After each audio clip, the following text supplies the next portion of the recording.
What's up, guys? So it looks like the Russian-Ukraine war is still going on. This probably could have been over, but since we're, giving them arms and stuff like that, we're prolonging a war where they're going to inevitably lose. I hate to say that.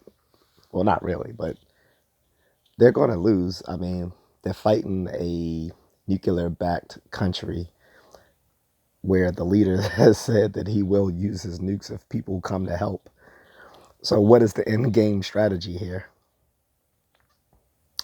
Um, and if you recall, uh, the Ukraine's leader Zelensky actually called for Americans and others to come to their country to help fight if they would like. And a lot of people answered the call, apparently. There were some mercenaries going there and people from America who I guess are mercenaries technically as well, since they're not officially sanctioned by the U.S. to be there on behalf of our government. However, it's not going too well for them. Two of them have already been captured by uh, Russian-backed separatists in Donetsk. I think that's how you pronounce it. One was an idiot who's a 50-something-year-old veteran. Like, what are you doing, idiot? The other one is like in his late 20s, but as far as I know, he has no military training. So these two dumpskis are captured. And then you had two other guys who were killed already.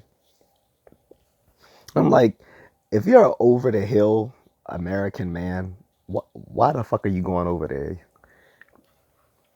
Even if you've had military training, you're over the hill and you haven't been training since you've left the military. Um, and then what do you think you're going to do? Are you going to pull a Rambo? Is that what you think you're going to do? You've been watching too many 80s action movies. Like, these guys are dumb. And I really don't feel bad for them. I'm sorry. I really don't. If you get captured or killed fighting for Ukraine,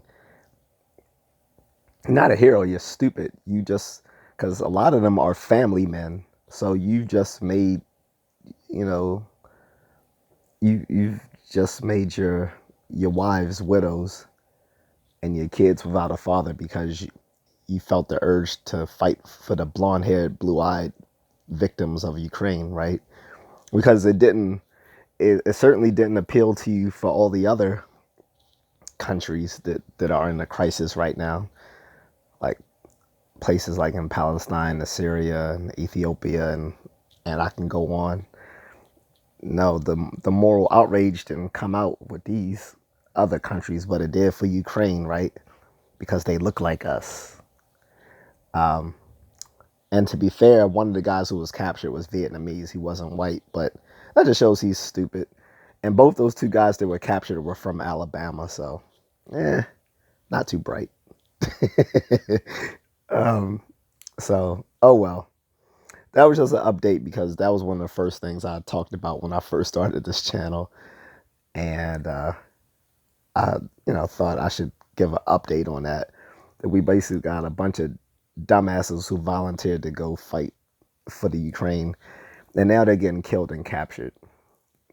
Which, of course they are, because it's not like Ukraine was going to win anyway. So what was the point in going there? And like I said, I guess you could say because Ukraine is aligned with NATO, but they're not a NATO-backed country.